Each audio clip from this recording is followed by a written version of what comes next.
Bonjour à toutes et à tous et bienvenue à la présentation du groupe G de la Coupe du Monde, composé du Brésil, de la Serbie, de la Suisse, du Cameroun.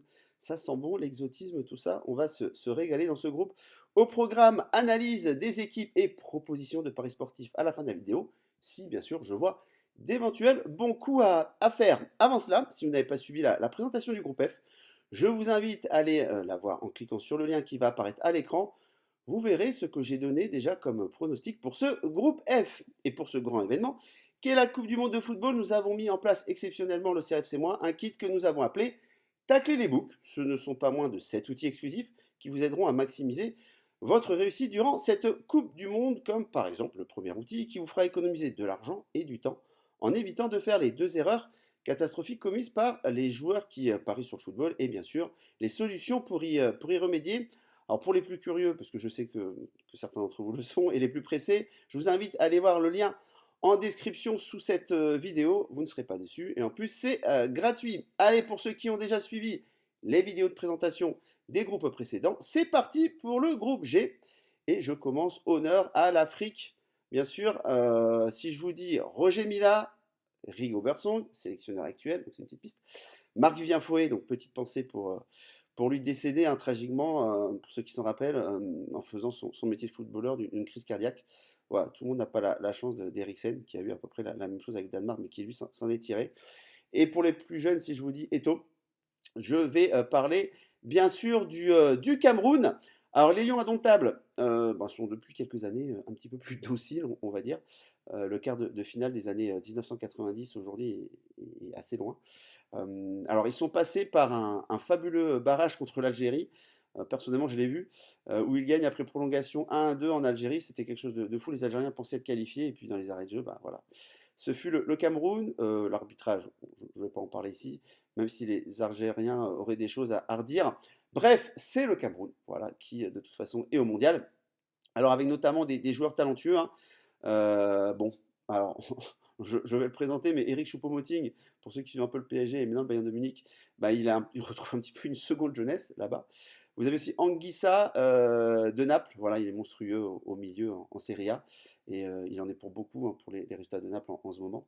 Vous avez aussi un joueur que j'aime bien, le petit Noutolo, alors de Seattle. Alors vous allez me dire, de Seattle, oui, bah de Seattle, il est arrière gauche. Je suis un petit peu la MLS, qui est le championnat américain de football, donc c'est pour ça que je le connais.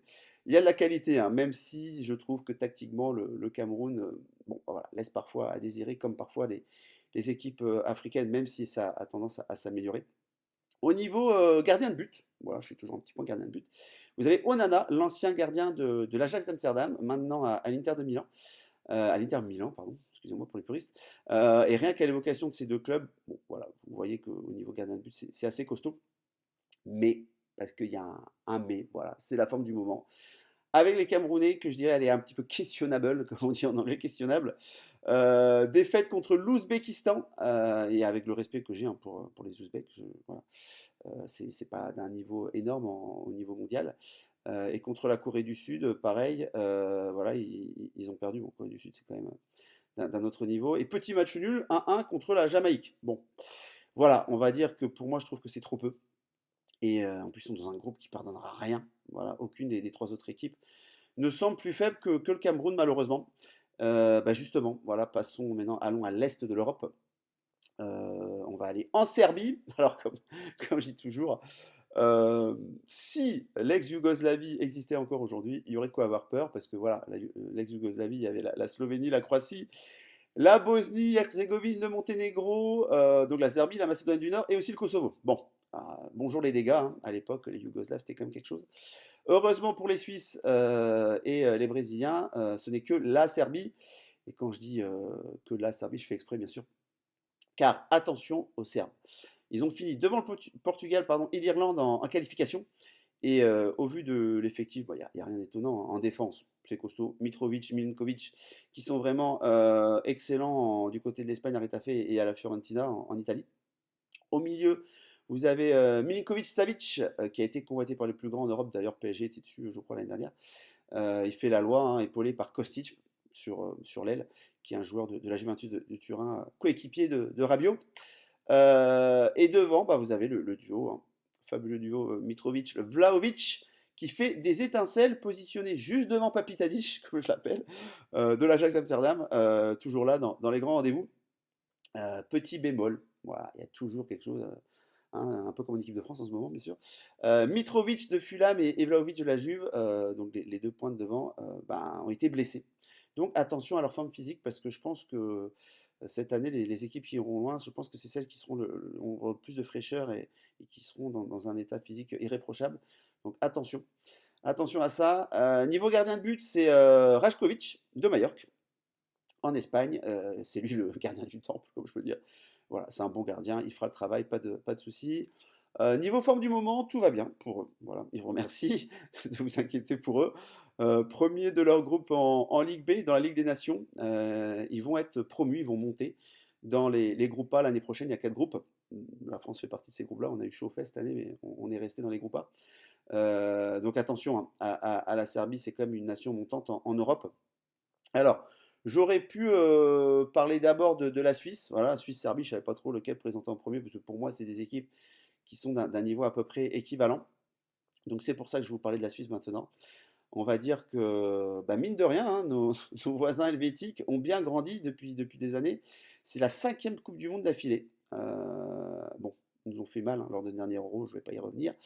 Voilà, je ne vais pas remuer le couteau dans la plaie. La Nati, comme elle est appelée au pays, a des arguments et de l'expérience à faire valoir. Quand vous entendez les noms, Shaqiri, Xhaka, bon, voilà l'expérience. Mbolo de Monaco, que si vous suivez la Ligue 1, vous devez voir, un très très bon joueur. Akanji aussi de Manchester United. Voilà, et j'aurais pu en citer d'autres. Donc il y a de la qualité. Au niveau des gardiens, alors, au niveau des gardiens, c'est Sommer ou not Sommer, c'est-à-dire, voilà, est-ce que Sommer pourra tenir sa place? Sinon, il y aura Kobel du Borussia Dortmund, en fait, qui pourrait très bien faire l'affaire, mais voilà, Sommer, c'est quand même un indéboulonnable. Il a l'expérience. Pourquoi il est questionnable? Incertain, pardon. Le ligament du genou a été touché il y a un mois, et c'était un peu une course contre la montre pour lui. Bien sûr, je lui souhaite hein, d'être présent. Il est revenu à l'entraînement, donc à voir ce que le sectionneur va décider. Mais voilà, comme je vous ai dit, il y a la qualité aussi derrière et au niveau gardien de but, la Suisse est assez bien pourvue, on va dire, de ce côté-là. Mais bon, la question est posée pour Sommer, voilà. Donc on verra ça d'ici quelques jours. Alors sur l'expérience, je mettrai la Suisse devant la Serbie, d'une courte tête. Par contre, pour le talent individuel des joueurs, ce serait l'inverse. Je mettrai la Serbie devant la Suisse. Et d'ailleurs, bon, ça a été mon ancien métier de bookmaker, donc vous voyez que bon, au niveau de l'analyse, je suis pas trop loin, mais le top 2 des bookmakers, c'est Suisse à 2 et Serbie à 2,1, sachant que bon, il y a le Brésil qui trust forcément une des deux places du top 2. Donc vous voyez, hein, c'est quasiment 50-50 pour eux, entre ces deux équipes-là, donc difficile de choisir, pardon, c'est un petit peu l'indécision. Et bon, il me reste, hein, comme je viens de vous le dire, le Brésil, les favoris, les grands favoris de ce groupe, et peut-être même de la compétition. Voilà, faut voir, j'en parlerai bientôt dans une vidéo, quand je vous ferai les paris long terme. On va dire 20 ans, ça fait 20 ans que le Brésil, alors pas que le Brésil, mais qu'un pays sud-américain n'a pas remporté la Coupe du Monde. On va dire que voilà, un des gros espoirs du continent repose sur eux. Donc, et puis, que dire, la Seleção pour moi n'a aucun point faible. Elle est complète dans toutes les lignes, avec des remplaçants aussi de bon niveau. Donc ils jouent tous, pour la plupart, dans des grands clubs européens. Hein. Marquinhos, Thiago Silva, Paqueta, Rafinha, Vinicius, bien sûr Neymar, qui, on va dire, depuis qu'il a mis un petit peu le poker de côté, est dans la forme de sa vie, hein, il le dit aussi. Donc, mais bon, comme diraient les inconnus, ceci ne nous regarde pas. Je ne vais pas rentrer dans la vie privée de Neymar, de Ney, comme l'appelle Galtier, l'entraîneur du PSG. Et niveau gardien, c'est Alisson, quoi. C'est le gardien du temple de Liverpool, de l'équipe de Liverpool. Donc, autant vous dire que c'est costaud aussi. Voilà, j'ai pas de mots. Bref, que dire. C'est une équipe qui fait peur. Voilà. Et puis, comme toute série a une fin, on va dire que est-ce que c'est pour 2022 pour le Brésil? À voir. Enfin, en tout cas, pour la première, voilà, pour ce tour de chauffe, on va dire, dans les poules, ils sont favoris de leur groupe. Ils ont été premiers aussi dans leur groupe de qualification devant les Argentins, pardon, en Amérique du Sud.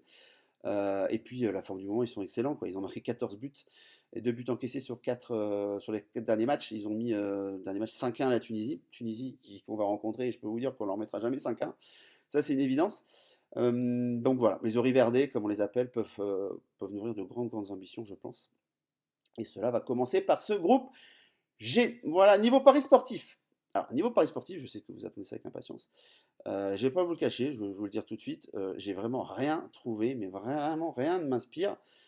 Donc, vu que je ne vois aucune value, alors une value, c'est quoi? C'est une cote que j'estime mal ajustée par les bookmakers, donc que je prends. Bah voilà, je me dis, autant que vous gardiez votre argent et voilà, je vous conseillerais demain ou dans les jours à venir des paris intéressants à jouer. Voilà, ce sera mieux comme ça, on va dire. Alors c'est à vous maintenant de me dire un petit peu bah, votre avis sur ce groupe, parce que vous voyez, moi, j'ai pas trouvé de pari. Donc quel pari voyez-vous?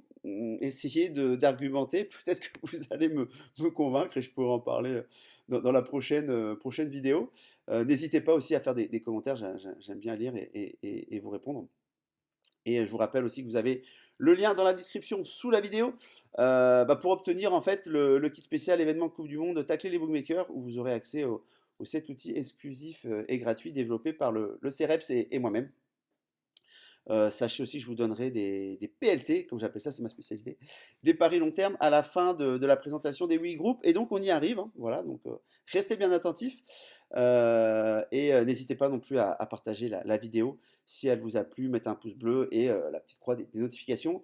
Pour ma part, je vous donne donc rendez-vous, vous avez l'habitude maintenant, à 16 h pour la preview du 8e groupe, et donc dernier groupe. Je parle du groupe H de nos amis portugais et donc de Cristiano Ronaldo. Voilà. Allez, pour moi, c'est terminé pour aujourd'hui et je vous dis à demain. Bye bye!